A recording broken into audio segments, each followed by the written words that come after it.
But very influential. If you look at the WrestleMania Fan Festival, what we do with Skankfest, like that was like one of the best memories. The WrestleMania Fan Festival, you show up, and it's not just fucking like autographs. They have a lot of interactive shit. You know what I'm saying? You're like, you're meeting the wrestlers, you do meet and greets and shit, but they're like doing fucking other things. There's like shows happening. You know what's hilarious? Stan Hope goes on Rogan and brings up how cool Skankfest is. This is ridiculous. And then Rogan just shuts it down immediately and goes, "You should do your own fest." Stan Hope's and he's trying to like have a nice pitch. It's a nice pitch. He's like, I did this festival. It's just the greatest thing ever. And Rogan's like, he was like, oh yeah. He's like, that's really probably because the comedy scene down in Houston's great. It's like, there's nothing to do with the comedy scene in fucking Houston. It's nothing. We booked 3 comics from Houston. We brought the fucking greatest comics from the world, mostly from New York City, to Houston and fucking did the most unique, fun, interactive, craziest comedy festival ever. Yeah. But Doug Stanhope should just steal the idea. Yeah. He should just take it. Joe's like, you should do your own, man. The same guy who assaulted Carlos Mencia for stealing a shitty Ari Shaffir joke. The shittiest Ari Shaffir joke that's ever been fucking written. Well, he stole more than that. I know. He stole a lot. He stole a lot. Right. But, you know. That was a straw that No, but I'm kidding. You know, Rogan's great. No. We love him. But, I mean, it is funny that he was just like, steal it. do your own. Well, it's not steal it. He just said, do your own fest. I think he's a little disconnected from what Skankfest is. I think he thinks like that's what Bert's doing. By the way, I hope he's disconnected. He's worth hundreds of millions of dollars. I hope he's disconnected from it. Yeah, but I mean, like Bert, Bert's doing his own festival. It's not the same thing though. Right. It's not. There's nothing like Skankfest. You got to go and see it and know what it is in order to fucking. And then what would you say the difference with Skankfest is? Is it people get raped? It's a party. Well, yeah. Right. I mean, they don't tell. Yeah. It's a party. Dude, here's the thing with Skankfest. All things, the fucking whatever they call it, the Netflix is a joke festival. Here's what I will say about Skankfest. It is an immersive experience. Yeah. Meaning that it is 3 days. It involves not only going to see stand-up, but you have like other events that comedians go to and will be at, and you can like mix with, you can meet live comics. podcasters fighting, pro wrestling. There's fucking there's mechanical bulls and fucking games and beer pong tournaments, and it's stupid, dude. It's a fun thing. It's a fun thing. It's a Woodstock for people that like podcasts. And it's the best podcast fans in the world, best comedy fans of the world. They love comedy. They love every time I've done a show at Skankfest, it's always been great. And every time we've done a live podcast at Skankfest, it's always been great. It's gonna be stupid. We're gonna do Bastard Radio. Yeah, it'll be fun. I'm forcing you. It'll be fun. No, I'm doing it. I told you I would do it. I know. I'm excited. Absolutely, we'll do it. Me and the great Nick Mullen. I think we're gonna do a state of the industry address as Bastard Radio. Yeah. So the biggest topics from the year we're gonna break down. I just want to cover, please. If we do a state of the industry address, we got to carve out Gringo Papi. Who does what? I want to do LA. I want to do the LA. I said we just... No. I want to do the state of the LA podcast scene. Oh, yeah. As part of the state of the industry address at Skankfest. Yeah. You and Nick can do everything else. Yeah. Everything else. That's yours. You cover whatever. You New cover York. LA. You guys cover all of New York, television and film, every podcast in the world other than. And you could also comment on the state of the LA podcast scene, of course. Oh, of course. But I would like to. You need to lead it. My expertise. I just want to do the state of the LA podcast scene, the great enduring scene that will never die. Can we? And it'll be called the LA podcast scene, the scene that will never die, and it will have the photos of the people who are currently in prison. Tim, can we play word association LA comic scene? Sure. All right, ready? You got to just fire it off. Don't be a pussy. Whitney Cummings. Drugs. Bobby Lee. Korean. I mean, it's the first thing that comes to mind. Brian Callen. Rough year. Gringo Papi. Kind of brilliant, kind of brilliantly funny in a way that no comedy special has ever been, because it's mysterious in a way, because you're looking at it and you're going like, there's a lot of choices made and you don't know why those choices were made. Of course. Yeah. The Comedy Store. Fine. That's it. I can't name another word. I mean, that's, Yeah. Well, here's what's amazing about the Gringo Papi. This is what's truly amazing about it, okay? Yes. You're watching it, and you're in kind of, you're in a little bit of disbelief. Yeah. Because it is, I wonder, and I know he's trying to get good at stand-up, and I respect the hell out of that. The question is, did it have to be a special? No. That's the real question. No, it didn't. And I'm not one of these guys who like, That's not- hates on Brendan. that's not shitting he's on a him. nice guy, and I know he's trying to be, but the question is, with that particular thing, you go, did that have to be? I said this on Real Life Podcast. He should have friends going, because here's the thing. He is a charming dude, right? Yes. And I think, I don't know at all, but I think there's probably something. He's probably funny. He probably makes his friends laugh, right? Yeah, I think that he's really great at podcasting on that specific show for that audience. Yeah. Which they want MMA. There's an audience of people in America that want what he does, and he does it for them. I am not that audience. Of course. But that's fair. But that's fair. And here's the thing. Yeah. We all go out. Because I don't care about... Yeah. Everyone stinks at comedy for the first 5-10 years. 20, 30 years. There's a fucking minimum of 5. That's if you get good and start getting shit. Under 5? At 5, that's like fast. It's rare. That's fast. One of the Michael only people Che, like... who's my best friend, and he's Pete one Davidson. of the people... You're talking about guys that, like, they got, like... It's rare. Very rare. Yeah. Very rare. And you see it and you're like, God damn, those guys got good and they got good fast and they started getting things. I was pretty rare. I got pretty good pretty quickly. But again, I didn't really pop until I started doing this. Yeah, of course. That was what I needed to do. So, but that's the thing. That's like, stand-up is kind of gay and stupid. When we came up, you didn't stand-up's kind of gay and dumb. Yeah. Let's be honest. Yeah. It's when I watch Brendan do that, it's like I go, here's a big tough guy who I should just see in a Ferrari, and he should be able to rip people's faces off with his catcher mid hands. And I see him running around the stage going, oh. I go, you're gay now. You've become gay. Why are you gay? He was a fucking knight. He was a knight. He's a knight. And now he's a jester. Now he's gay. He's a gay jester. He's a gay man. He's a fully gay man. When you watch the special, he's like, woo! And you go, what? Why? What is this disease of... Maybe they should come out next week. What is this? You're 6 foot. You're 6'6". You're an Adonis. You could beat up 99% of the people in the world. You could kill men and fuck women, and you don't have to fuck these skanks at the Comedy Store. Fuck hot women. Annie Letterman? Fuck what the fuck is wrong with you? And he's fully gay on stage in Dallas in front of 45 people being like, the lion is at my door. It's just, it's puzzling. It's, when you don't need it. When you don't need it. But that's the thing. Like, I feel bad shitting on his comedy because I don't shit on people's comedy. No. Me saying you shouldn't be a comedian is the highest respect I can pay you. Yeah. If I look at you and go, you shouldn't really do comedy, it's me going, you are better than this. Yeah. I truly believe he's like better than this. Yeah. Until you start to do this. This was nobody's a plan. Nobody. No, I wasn't a little kid being like, dude, I want to fucking dance like a monkey for strangers. Right. And pray to God that they like me and that they react to my words in a club. Yes. Or I won't feel anything. That's right. That's crazy. That's pathetic. Really, honestly. Yeah. If aliens came down and watched us doing comedy. It's gay. Making these sounds. And I don't even mean gay like having sex with men. I mean like, it's just cringe. Yeah. A little. Yeah. It's a little pathetic. I feel embarrassed that I need the validation of strangers, and others should too. And even though we make people happy, it comes from the need. Yeah. And I just feel like knowing that is... I would give up your happiness for my happiness. Just right. So everyone knows their happiness is inconsequential in this. It means nothing to any. Like when people say to me, they're like, your podcast got me through the quarantine. I'm like, you have no idea what it's done for me. I'm like, I'm glad it's helped you. And it makes me feel good that it's helped them. But I'm like, you cope with be honest, your mom dying. Yeah. I'm like, I'm glad it helped you, but it really helped me. Oh, you know? Oh, dude, I'm fucking having a weird fucking muscle spasm in my stomach. Why? Because I did sit-ups for the first time ever. Oh. Not ever, like yesterday. But my point is that when I tell somebody, hey, stand-up may not be for you, it's not an egg. No, it's not. And whatever. You just don't need to put out specials. David Tell puts out a special every 8 years. And he's one of the greatest of all time. Why is Brendan Shaw putting out 2 specials? I don't even love the special that I just shot. And it's coming out because here's the deal. It's like, I wrote the material 2 years ago. You saw the jokes 2 years ago at Vinnie Brand's Stress Factory. But my whole thing is I want to do it live as much as I can. So by the time the special comes out, a lot of it's topical. It's irrelevant. Yeah. I don't love it. I didn't love the audience. I didn't love it. It is what it is. But, I whatever people want to do with their lives, they can do. Yeah.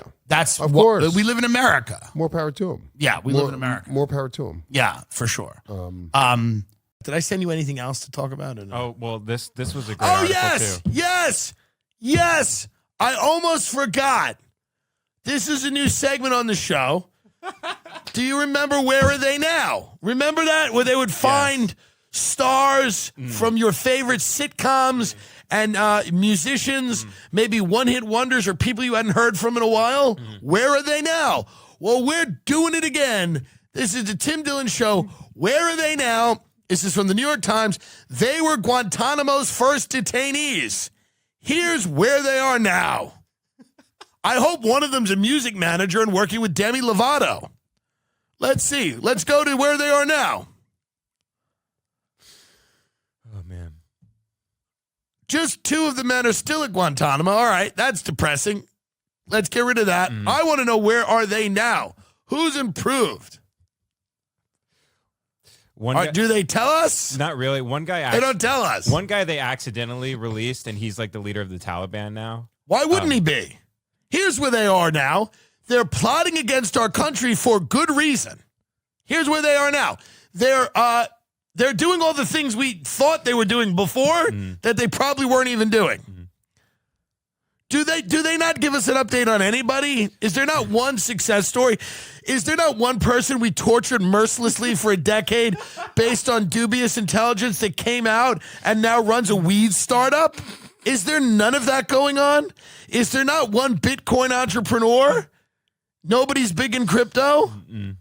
There's not one of these guys who launched an energy drink when he was laying there being tortured going, I wish I had more energy, but they won't let me eat my food and they keep waking me up every few hours, which Bush assured us was necessary.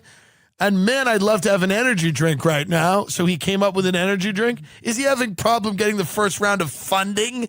Is the seed capital the issue? Ben Saul, a law school professor in Sydney, Australia, who in 2016 helped Mr. Hicks, a guy named David Hicks. Is he the Australian convert to Islam?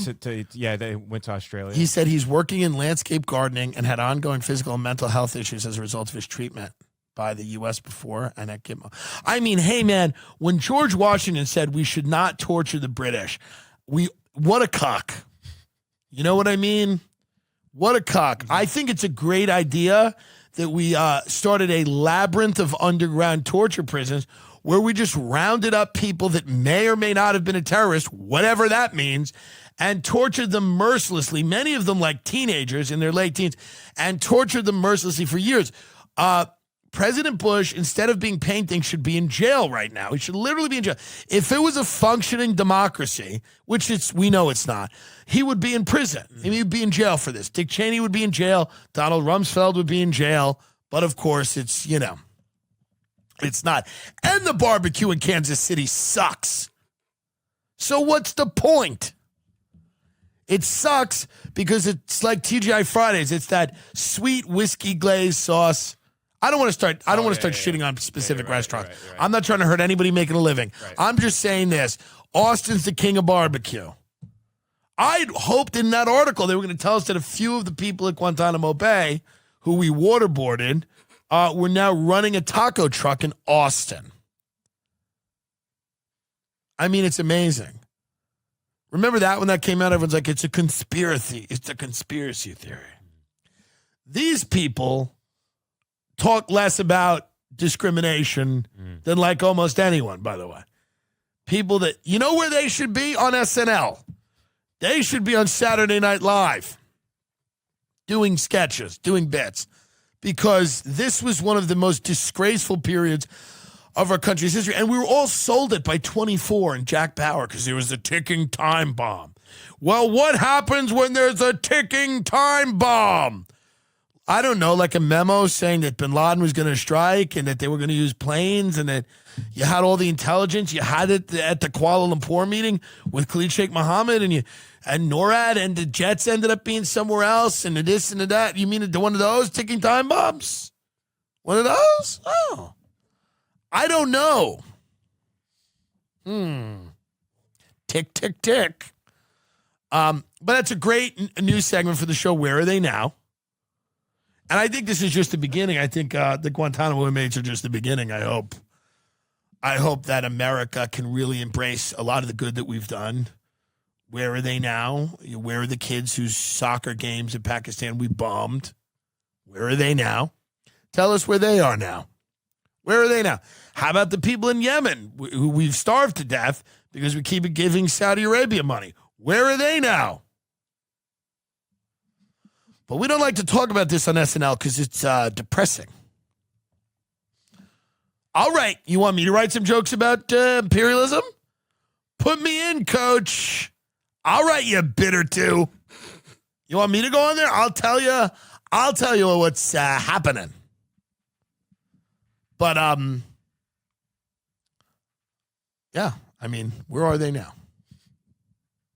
I didn't realize there was like 800 people that have gone through Guantanamo. And they're out now. Yeah. Well, Guantanamo is just this great idea, where we would bring people that aren't guilty of anything, a lot of them, literally many of them, and then torture them, giving both the... By the way, there was some documentary where like a Guantanamo guard, I think he converted to Islam and became friends with like one of the dudes. Oh, really? There's some documentary about that. That's how you know what you're doing as a country is working. That's how you know you're doing it's good. When your guards are starting to convert to Islam because they feel so bad about torturing these people, that's how you know it's a great move. It's a good move. And then Bush is painting up people in hijabs, talking about how much he loves immigrants. Everyone talks about how bad Trump was because he, tweeted something mean at Megyn Kelly. That makes a lot of sense. Is this them? Where are they now? Are they protesting the closure of the Echo Park homeless encampment? After an initial period of confinement, they now live with their families in housing provided by the Qataris. They can move freely around the cosmopolitan capital. The women shop at local markets. The children study in a Pakistani-run school, but need the blessing of their host country as well as the United States and destination to travel abroad. So they're on like house arrest kind of? The Trump administration transferred only one detainee, an admitted al-Qaeda terrorist who was sent to his native Saudi Arabia to complete a military commission prison sentence under a plea agreement negotiated during the Obama administration. Among the 30 Yemeni prisoners taken in by the oil state of Oman were blank, blank, blank. He found work at a factory, married, and is now father to 2 children. I met how many people we just tortured to death there.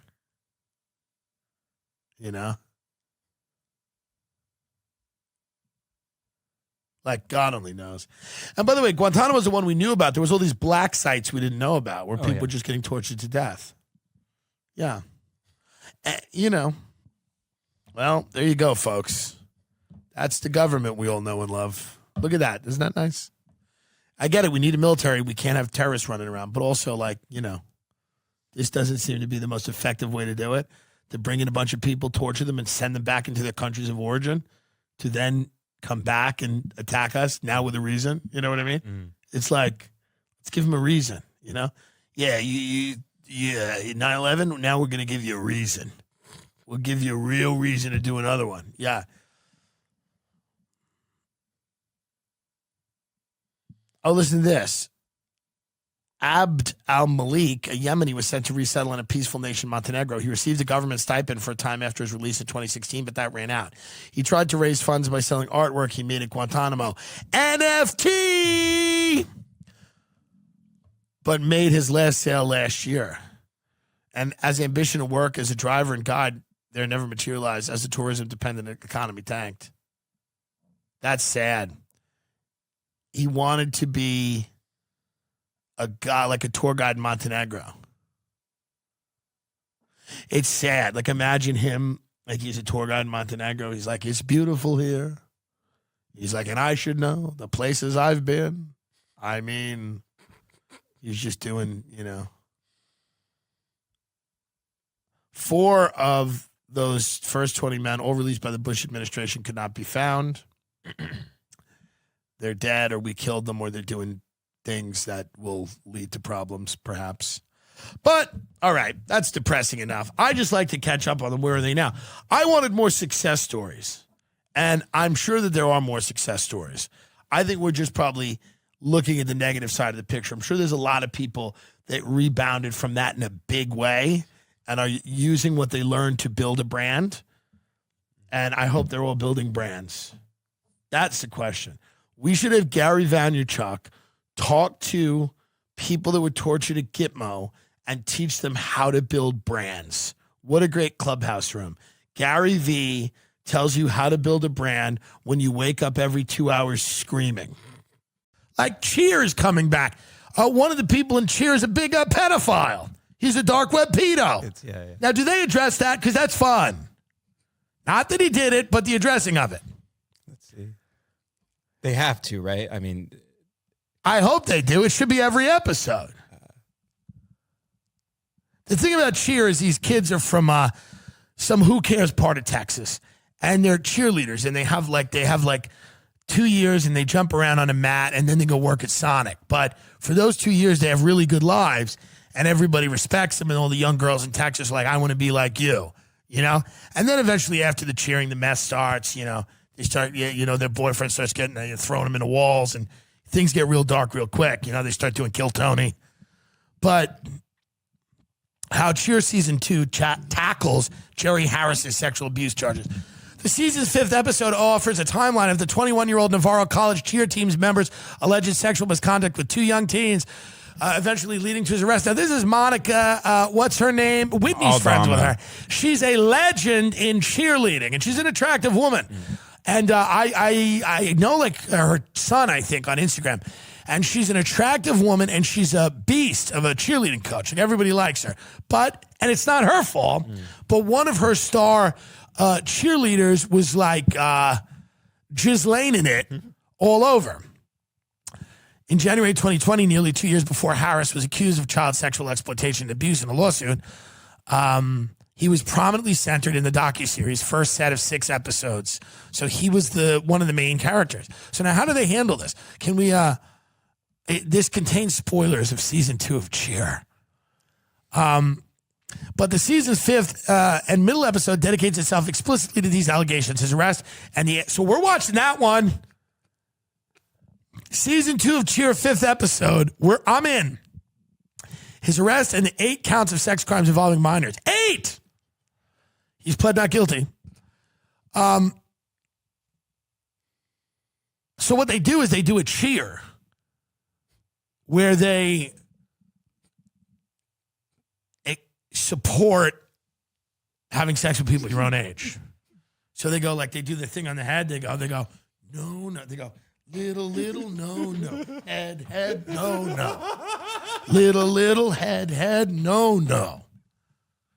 If you're that tall, then breast, tall. I hope that's how they do it. Aldama recounted how she learned of Harris's sexual abuse allegations and the initial federal charge of producing child pornography during September 2020. Harris was federally charged with an additional 7 counts in December 2020. I was on stage at Dancing with the Stars in dress rehearsal for our very first live show. The executive producer came up to me and showed me her phone and asked me if I'd seen the headline in the news that day, she recalled. It was like an out-of-body experience at the time. I felt like I couldn't breathe. I did the show, and then I went back to my trailer. I didn't even want to look at my phone because I was scared. I couldn't do anything about it, and I just didn't want to read it, she added, before revealing that the team had a meeting that night about the news, which she described as being a tear-filled funeral. Towards the end of the episode, the Navarro cheer coach reveals Harris sent her a letter, which she describes as optimistic and features his desire to become a motivational speaker. Wait, what? Towards the end of the episode, hold on. Towards the end of the episode, the Navarro cheer coach reveals that Harris sent her a letter, which she describes as optimistic and features his desire to become a motivational speaker. So I think that was the end of season 1, was what they're saying. I don't think so. Towards the end of the episode. We're talking about the episode. What? I believe it's, like, I think wouldn't it be great? I used to fuck kids, but now I realized that I had to invest in myself. You can do anything you want to do. I remember when I was trapped in a prison of negativity, I was fucking kids. But then I realized that I could hustle and grind and figure it out. Wow.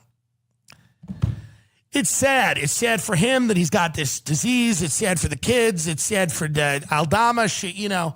But here's what's not sad for. The viewers. We don't want, I hate, you know. It's bad. It's not good. I don't even want to go into this because it's like, you know, it's like stomach churning stuff. He's victimizing children, but pleading not guilty. But I'm going to watch that episode because it's the only episode I'm interested in because I don't really care about cheerleading or these people's lives. But seeing them all react to this is kind of interesting, right? I'm not saying I'm happy it happened. I'm clearly not. But as a viewer, to watch them react to this to me is interesting. How does a cheer team handle it? How does a Texas cheer team handle it? Here's the real reality. He's a pedophile. Did he take vitamins? Did he take NAD? Did he do NAD drip? Did he do high-dose vitamin C? High-dose vitamin D? Vitamin D cures pedophilia. Vitamin D cures pedophilia. If you take vitamin D, zinc, quercetin, and then ivermectin, you start fucking adults. I've been trying to donate to coronavirus, and it is very difficult, and I'll tell you why. They don't need money as much as they need supplies. They need masks. They need ventilators. I cannot make a ventilator in my West Hollywood apartment. I lack the skill. I lack the material. I don't know what it is. Could I make masks? I don't know, but I don't think I can. And the masks that I make would just be insulting. It would be stupid. So, anticipating that this is a larger economic problem, of course, it impacts lots of people. I guess somebody told me today, they said you could just donate to a food bank. And all right, but guys.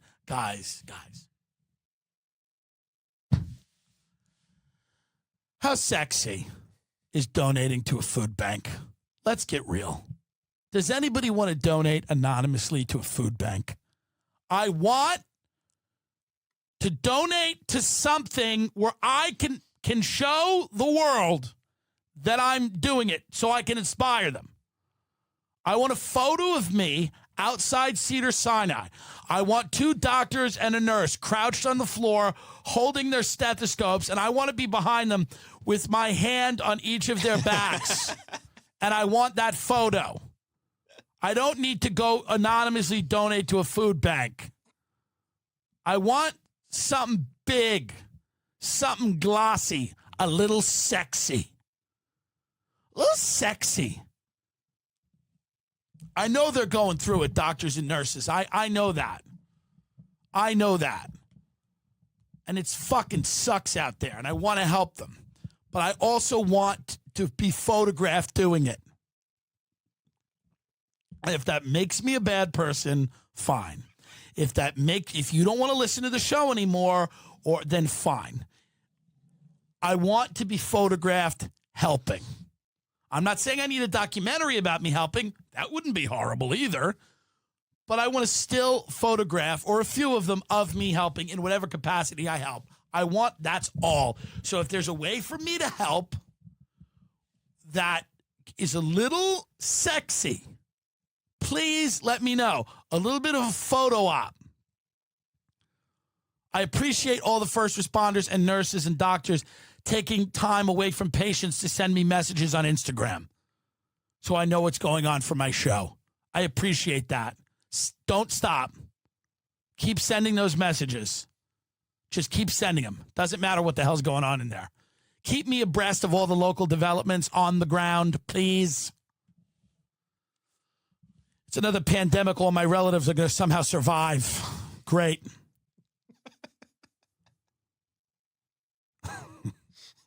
9/11, the financial crisis, every kind of cancer. They're unbeatable, these people. The boomers you can't get them.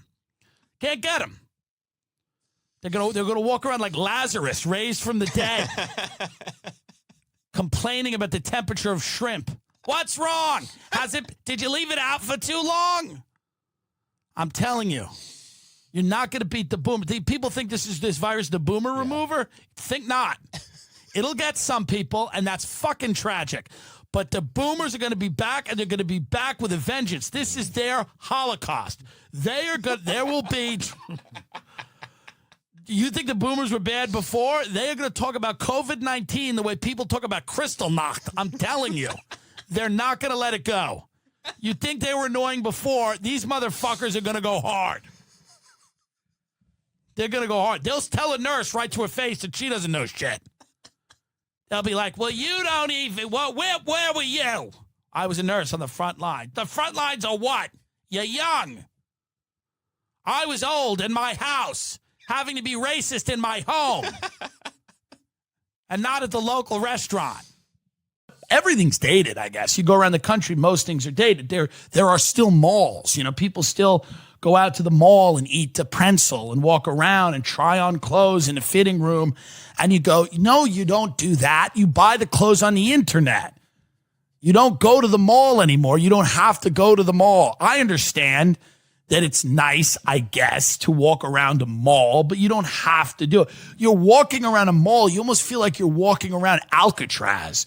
You're walking around a place that shouldn't exist anymore and does.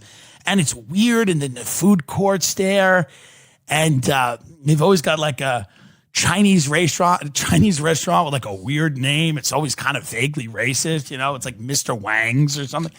And it's just people that you'll just see people there just eating lo mein with like a Dickies bag.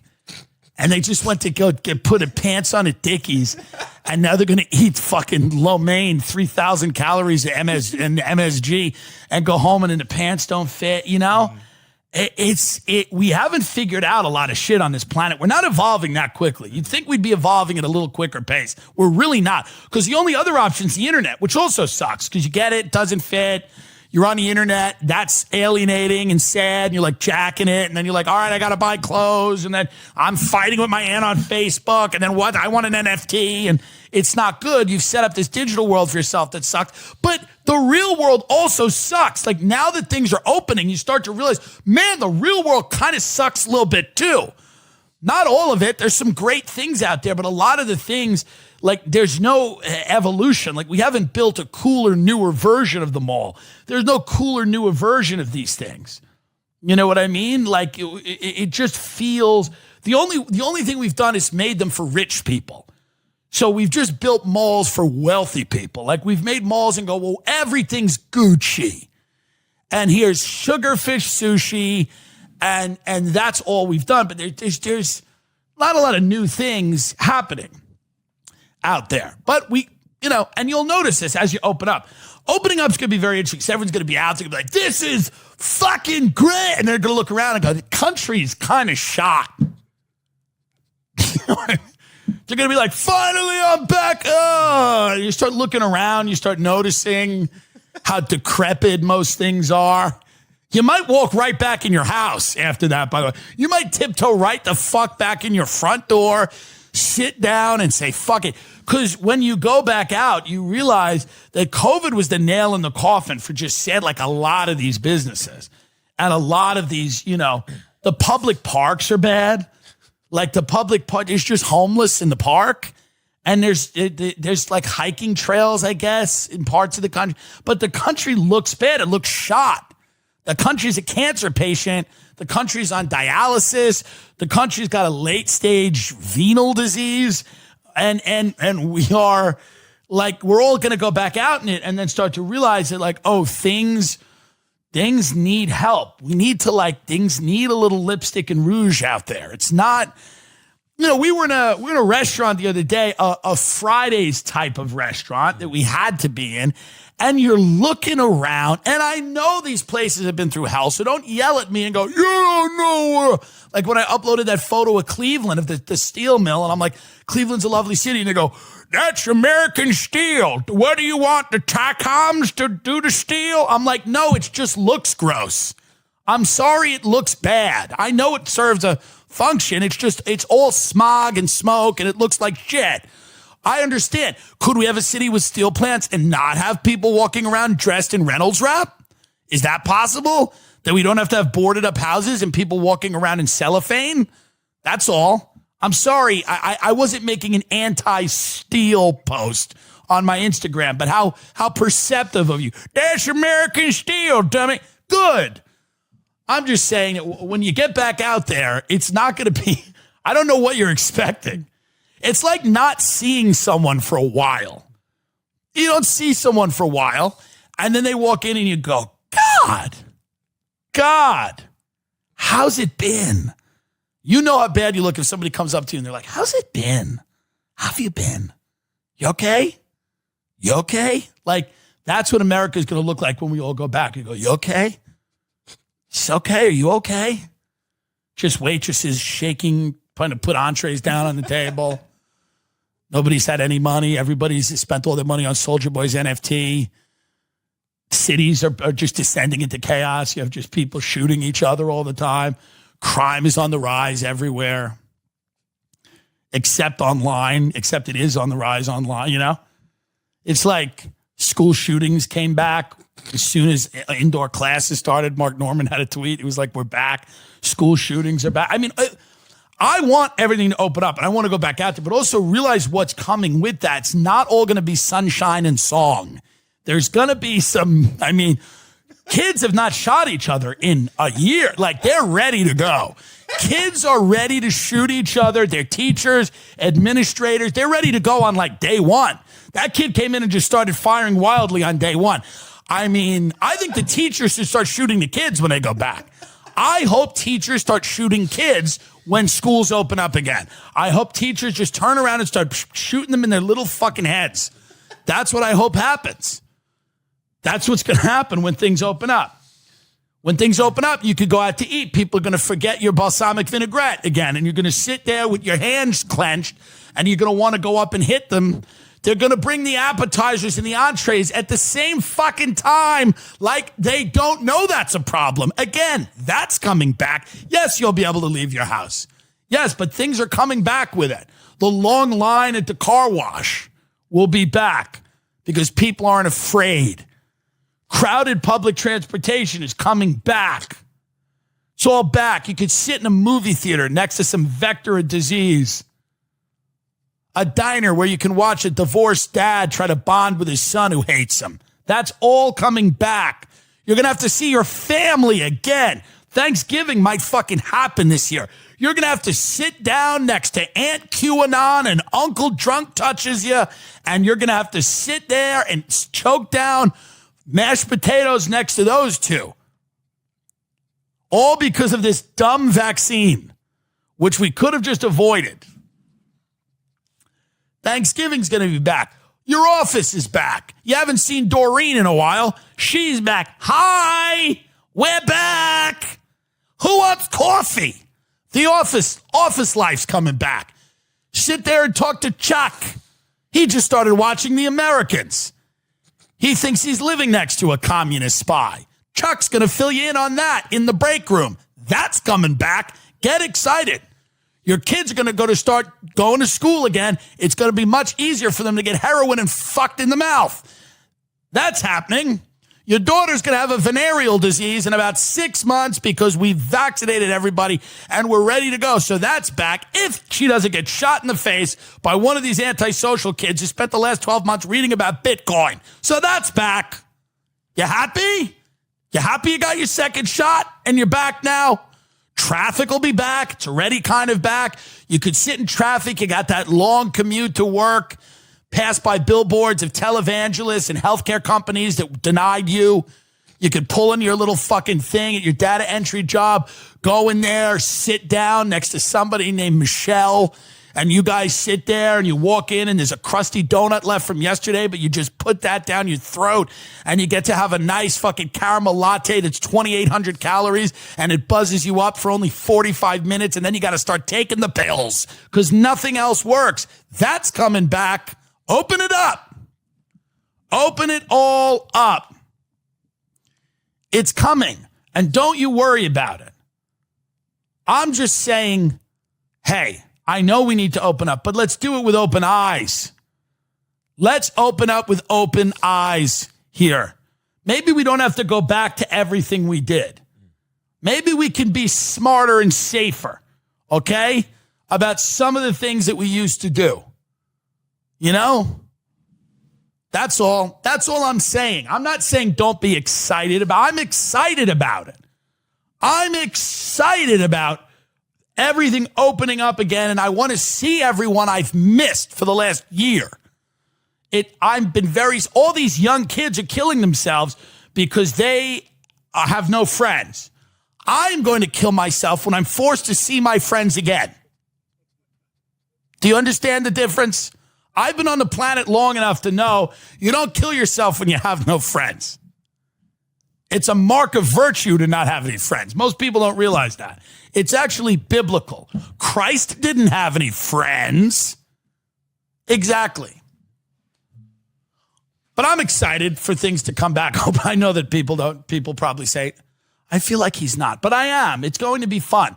Things are coming back. We're going to do a bunch of crazy, cool shit when we're allowed to do it at capacity. Really cool, weird comedy experiences that we're trying to work with different people and companies and investors to do and shit like that. And I'm pumped about it. I just know that it's going to be funny because, and it's just human nature. Everyone that's begging for everything to open, because we need it to open, by the way. There's no other option. We can't just stay in our homes. But it's just going to be funny the first time you start complaining again about the open world. Because that'll have, like the first time you're like, oh, fuck. First time you walk into a store, it's just packed. You're like, fuck this. It's true, it's coming. The first complaint you have about it. Remember how nice LA was with no traffic when everyone was scared to death? They were scared in their homes. They were just scared, terrified of leaving their homes the way it should be. And then now the traffic's back out. People are having quinceañeras on the beach. Get off the beach. They're doing quinceañeras on the beach in Malibu. They're smashing piñatas in Malibu on the beach. Clean it up. And I'm not, it's quinceañera because that's what I saw. I don't care if it was I don't want a white bitch there with a piñata either. So don't come at me. I'm just saying there's a lot of fun stuff that's going to be happening very soon that will also anger you. I've gotten a little used to not seeing as many people. And I'm going to obviously get used to seeing more of them, which will be lovely. And my I guess I'll have to see I guess at some point I will have to see my family. My mother's in her nursing home. They've just locked her up. No one can see her. I just wave at her through the window and tell her what NFT to buy. Now I'm going to have to go in there and actually talk to her, which is fine. But you got to realize what's about to happen here, folks. Are you prepared? You got to just get ready for it. Bob and weave. You got to get ready for it. Many of you think you want it until it's here. It's like anything. You think you want it, and then it's here. And then you're like, wait, what? But this digital hell can't last. That's true. We need to go out and see people. We need humanity. We need real friends. We need to look at them. We need to realize why we didn't talk to them that much over the last year because they're non-essential to us. That's the other thing. If you didn't talk to someone over the last year, it's really like, I mean, I know you'll go out, you'll patch those friendships to an extent, but like, there's going to be a lot of people that reconnect with you after this whole thing where you're going to be sitting there looking at them going, I don't need you. This year showed you what you needed. What you need. You don't need a lot of things and people. You don't. This year simplified our lives in a weird way. It complicated them, but it also simplified them. You know what I mean? Like, I realize that all I need is Ben, and then on the other side of this camera, 500,000 domestic terrorists. I don't need a lot. I just need 500,000 people, many of whom are on a watch list, and him. I don't need a ton of other things going on in my life, you know? I need a couple of good-looking gentlemen with six-packs or a little younger that want Gucci shoes. That's what I need. I don't need an endless supply of social interactions. I find them to be a little meaningless. But I'm getting older. I'm 36. You're getting older. I get it. If this happened when I was 22, I'd be like, man, I can't believe it. Dude, what? Now I'm like, I'm like dreading. I pray every day. I turn on the TV. I pray for the new strain. I pray that people's faces start melting off with this. I go, come on. I roll the dice. I'm like, give me Brazil. Give me Brazil. Because I'm just trying to avoid Thanksgiving. So I'm like, roll the dice. Come on. Give me something from Pakistan. Give it to me good. I don't know. It won't be over that soon, but it'll be over soon enough. I do hope it ends. We need new things. We need new things to be angry at and mad at, and we need new challenges in life. We need to go out there, and people need to fuck again and meet each other and have physical relationships. You know, I mean, I get it, you know, but it's a very interesting thing to be just let out of the cage. Just let out of the cage. Like, here's the reality. When you let the kids out of the ice cage, many of them were like, hey, man, it sucked in there, but this is also bad wherever they put them. I don't know. You know what I mean? Should I broadcast from one of the Biden administration ice cages for a week? Because Biden hasn't shut them down either. Just go live. Just go live. Should I just do like a 48-hour live event from an immigration detention facility? I mean, can we sell immigrant children as NFTs to release them? That's a question. Can we sell children detained at the immigration center as NFTs? Can Mark Cuban do that? Can Mark Cuban take a picture of a child in a cage dancing, sell it, raise the money to get that little guy out? And we'd have to explain to him, Jose, you're an NFT now. You're a non-fungible token. Okay? You're a non-fungible token. You're out of here. And we turn to the next one and go, you're not a non-fungible token yet. Back in. I'm laughing. I, of course, am for abolishing the cages. So don't get angry at me. I don't want any children in cages, and I never did. So I'm making fun of a horrible situation, you know? I also didn't want the My Lai massacre. You know, I'm not involved in the decision-making. Here's the deal. What's the point of being a father if you know you'll fail? What's the point of doing anything, really? What's the point of even sticking around? This is about the guy, I guess, who tried to kill himself after I talked about him. He was found in a bathtub by his podcast buddies who resuscitated him with the news that the ad read I did last week did, in fact, move the numbers. So people are checking it out.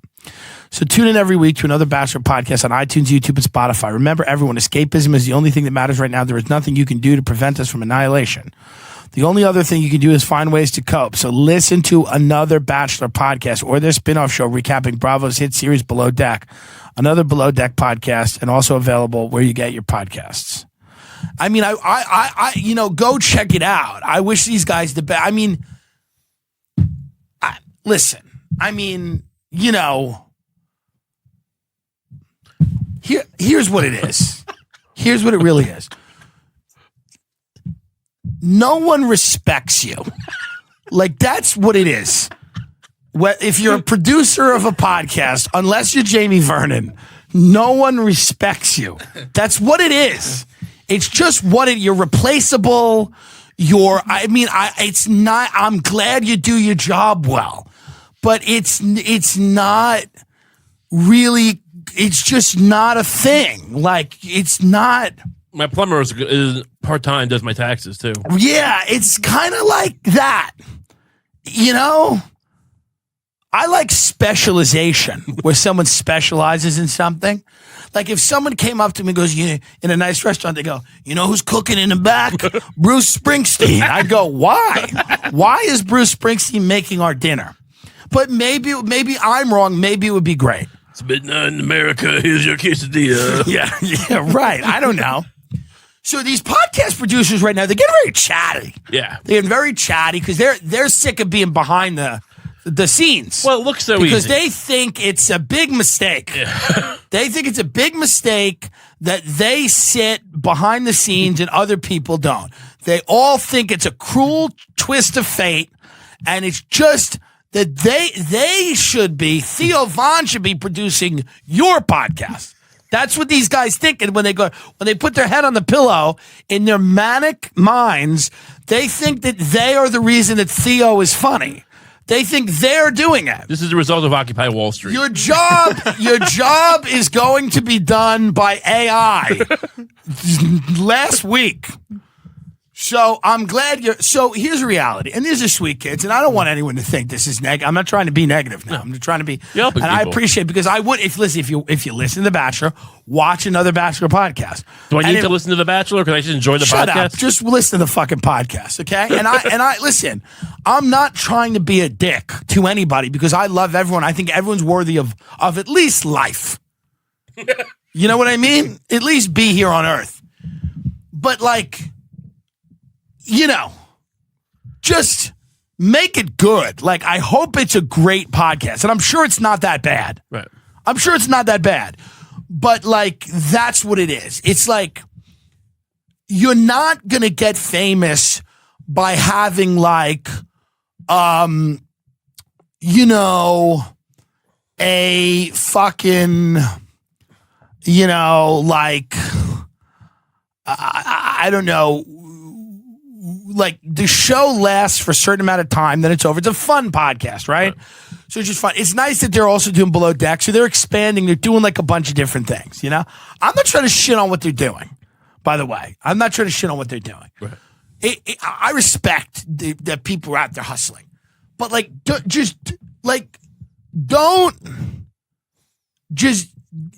think you get it, Just understand what it is. So don't be offended when there's people that listen to the ad that are offended. Like one of the guys got offended. First of all, if you're offended by anything I say, why are you doing anything comedically? So don't be offended by what I say. If you're offended by what I say, don't do the ad. I don't care. It means nothing to me. Less than, I can't explain to you how little this means to me to do. Genuinely less than nothing. But don't be offended by it because I hope people do genuinely check out your show. But this isn't real. It's not real. And so I just want you when you go to bed every night to know that it's not a real thing you're doing. And I don't mean the show isn't real. Your show is real. I mean your life. Your existence on planet Earth isn't real. It's not real. You're an avatar. You're an idea. You're an avatar. You're a shadow that's reflected off a lake in the moonlight. But that being said, I would check out the show. I'm going to appear on their Below Deck podcast, potentially not now after this ad. But so listen, it's called Another Bachelor Podcast. And their spin-off show, they're spinning off. If you like that. If you like this, you'll love that. Their spin-off show is called Below Deck. It's another Below Deck podcast. Can I do a podcast about like fidget spinners, maybe? Yeah, they're done now. So that's it. I don't want to listen again. I love everybody. I hope everybody loves me. It's all in good fun. It's all in good humor. We're all kidding around. So don't be offended, but like, to hear that anyone's offended by anything I said in an ad read is absurd to me. And it's really crazy because I called the kid who has me doing these reads and he wasn't offended, but he's like, yeah, one of the guys was like a little offended. And it's like, well, what do you think it is? This is my dream. You're doing a Bachelor recap podcast and you're advertising on another podcast and you're offended about what the guy said. Like, what do you think you're doing? What world are you living in where none of it's real? What we're doing isn't real. It's not real. If my fucking show, which is great and listened to by people, isn't real, if Hollywood isn't real, if the country isn't real, none of it's real. It's a simulation. If all of it isn't real, how in God's name is your Bachelor recap podcast real? How are you getting upset about it? Think to yourself that. Your metadata on a fucking alien's iPhone, dummy. Whew. That's all I'm saying. It's more metaphysical. I'm not going at you simpleton. I'm not going at you. What I'm saying is that it's just enjoy. Just enjoy that you're in a unique period in history. In 5 years, you're not going to be making $1 trillion. It's over soon. You're at the end of this now. It's coming to an end. Podcasting is going to end soon. I don't know when it is, but it's going to end. So just enjoy what it is while it is. Don't get angry about what I say. None of it matters. It's all fun. None of it's real. It's not real. The Below Desk spin-off podcast where you sit down and thoughts. What do we do? Which episode did we cover last week? Did we cover 3 or 4? Shut up. Just enjoy it, because one day you're going to be dead and no one is going to care. Do you know what I mean? No one is going to care about your death. Nobody. No one will remember you. No one will speak kindly of you. No one will value any of your achievements or accomplishments. You'll just be, you know how I know that? Because when I went to the Spokane Comedy Club, there were 4 hot dogs on the menu, and they were the Carlin, the Pryor, the Rivers, the whatever. And these are the greatest comics that ever lived, and they just became hot dogs. Okay? And you guys are almost as talented as Pryor. Okay? But not. But you're almost there. So just don't be upset. That's all I'm saying. It's a fun ad. You can keep running them if you want. I hope people check out the podcast. If you don't want to run them, that's fine too. If I ever see you in person, obviously we'll never speak. I'm kidding. Again. No, I don't like what he said. I don't like what he said about my Bachelor podcast. I don't like it. It makes me upset. How am I going to go home to my wife and kids that I'm feeding off my Bachelor podcast when this guy's going to shit on it? You know what happened? You know what Tim Dillon did, that fat faggot? We got a Bachelor podcast, and we advertise on a show. You know what this fat faggot did? He shit on it, trying to make it like it was stupid or something. Can you believe it? Yeah, no, he didn't say nothing about that Below Deck podcast. He kind of likes that one, but he didn't like all that. So just, again, calm down. Check it out. It's another Bachelor podcast and another Below Deck podcast. And who are the 3 guys again? It's Nick, Dillon, and Pat. Nick, Dillon, and Pat. I think Dillon was the one who got mad. I don't think Pat got mad. He's the older guy, and Nick didn't get mad, but I think Dillon got mad. I don't know who is Dillon. Look it up. Roof? Find him. It's not Dillon Roof. Dillon Roof has a Wikipedia. So let's apologize to Dillon. Who's it? I'm looking it up. Isn't he the guy that worked at Corolla with them? Oh, Inside baseball over here. oh boy. Well, didn't we meet him when we went to Corolla? Isn't it that guy? Dylan Pete Wren? Is that him? No, I have no idea. Edit his name out. Okay, yeah, I'll bleep Edit that his out. name Yeah. Because God only knows what our people. Yeah, it's Dylan Wren, but I'll bleep that out. Yeah, Dillon. I mean, they can look it up. It's on the podcast bio, but We don't want to make it easy.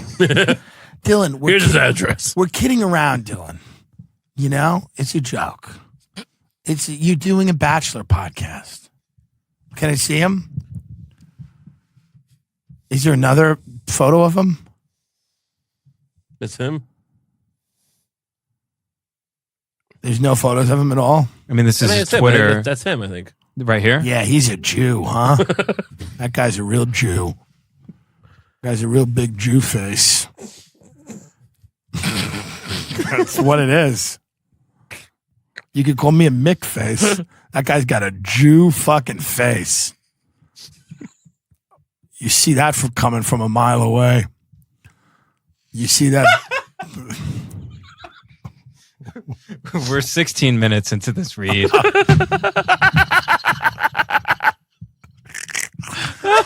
We're trying to have fun, Dillon.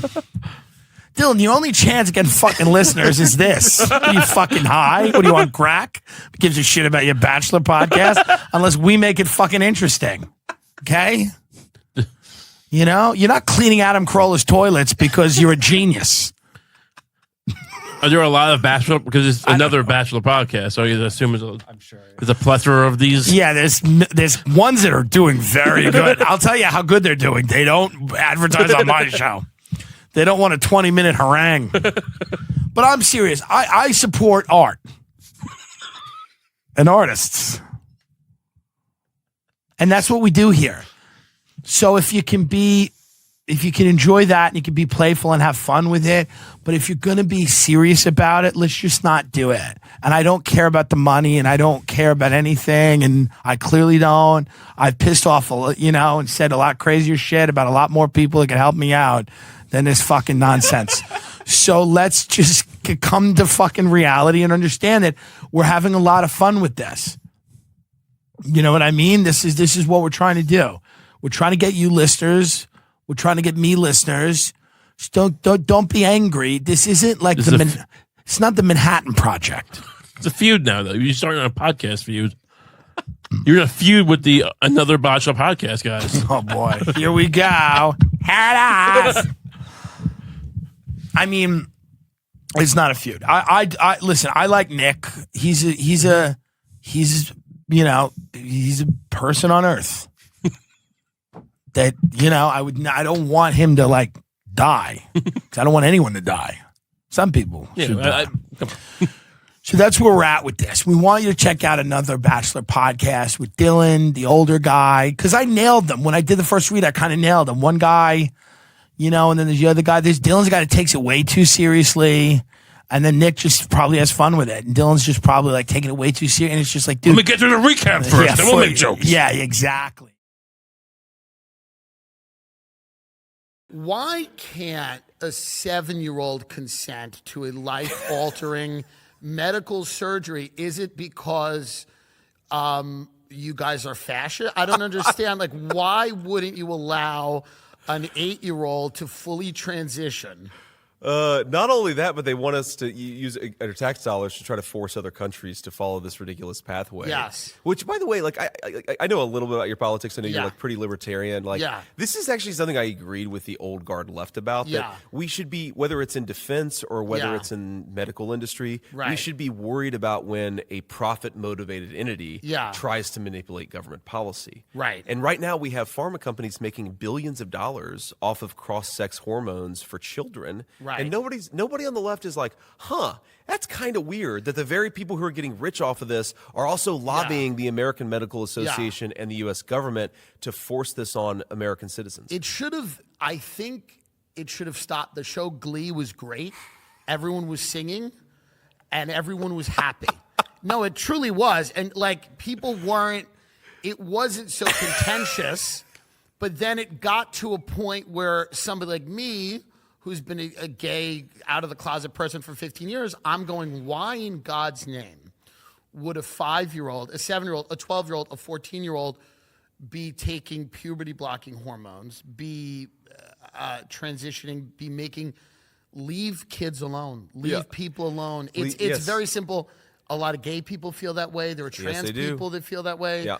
There are people all over the spectrum that feel that way. None of them are ever listened to. Yes. It is the most extreme, loudest voices in that movement that are listened to only. Well, what really radicalized me on this issue was I was actually talking to a friend who, really disagrees with my views on transgender politics. And I mean, frankly, like kind of rejected our friendship because I came out against I came out in support of banning gender transition for minors during my Senate campaign.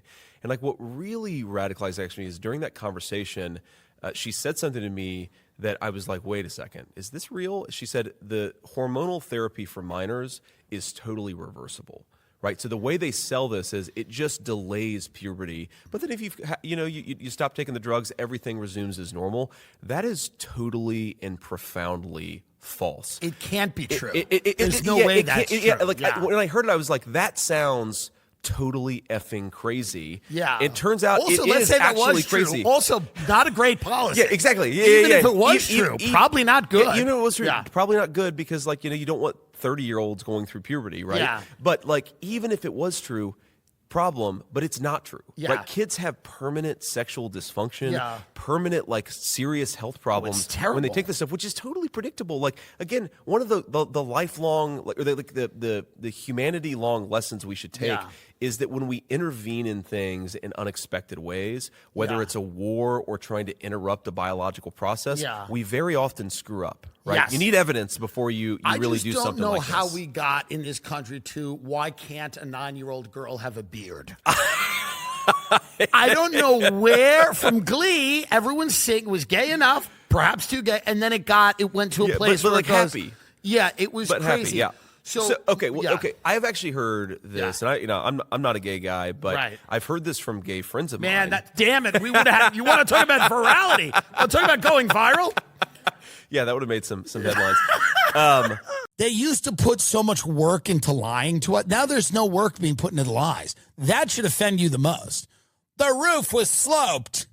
What do you expect us to do? It's like, bitch, wait, hold on. That's the fuck. It's really amazing that they don't put any work into the lying. They don't put any work into the fucking lying anymore. Man, they used to really come up with fucking good lies. It would take years and journalists to unravel these lies. Now they just, it's like, it's just completely insane what they'll get away. The cameras stopped working and everybody fell asleep. That's what happened. The roof was sloped. Move on. Yes, everybody was enjoying the rally, and then there was this zombie guy with an AK-47 walking around, but nobody noticed him, really. People saw him and yelled about it, but we didn't know what to do. We relied on the local cops, and it was a slope roof, so we couldn't put anyone on there. We couldn't clear it. Shut up. The president's healthy. Everything's fine. The president is fine. Joe Biden is fine. He's doing well. Now, I don't know how these plots work. I've read lots of books about these things, but I don't really know. I don't know how these things happen. But I imagine that this Secret Service woman you can see in her face, by the way, and I'm not saying anything negative about her, but you can see in her face that there's some deep conflict, not that picture, but when she's talking to, who is that, Lester Holt? Who was she on the thing with? An ABC reporter. Whatever. Well, when she's talking to him, you can see she's clearly... There's conflict. Play that again. Play that clip again. I want you to look at her. There is something to be gained sometimes from just looking at someone and taking in their cadence, their tone, how they're speaking. And when she's speaking here, you can tell that she's kind of conflicted. She may not know or have known what was going to happen. They may have just... I don't know if she was a pawn here, but look at this woman again. Should that roof have been secure, period? That building in particular has a sloped roof at its highest point. And so, there's a safety factor that would be considered there, that we wouldn't want to put somebody up on a sloped roof. And so, the decision was made to secure the building from inside. She looks very kind of compromised, and she doesn't fit. Now, obviously, it's a serious thing. It's a severe topic. Look at that. Look at that. Does this look good? This look good for anybody? Well, the roof,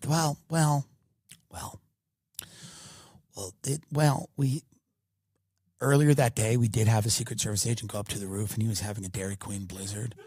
And you know the blizzards where they hold them upside down? Unless they're free, actually. You hold them upside down to show that the ice cream is so thick that it won't fall out of the cup. Well, joke's on us, because it was pretty hot that day, and the ice cream actually started slipping out of the cup. And it was a Reese's Peanut Butter Cup blizzard. Not the pieces. The cups are relatively thick. It came out of the cup, so now you just basically have like a milkshake on the roof, and got very slippery, but you also have these little peanut butter cups that are melting and creating a hazardous situation. That's the reason the president got shot in the ear. That's the reason, okay? Americans will understand that, right? They're pigs. They're pigs. They'll understand that. Well, you know what? That roof was all covered in Raisin Cane sauce. and it was too slick for anyone to get on. We couldn't get on that roof raising canes. See, we had a little Secret Service party. You know how we do. We got there a little early, got some fingers, some Texas toast, and went up there and got a little crazy. And there was cane sauce all over the roof. It was too slippery. I don't even know how that shooter got on there. I just don't know. It's unreal.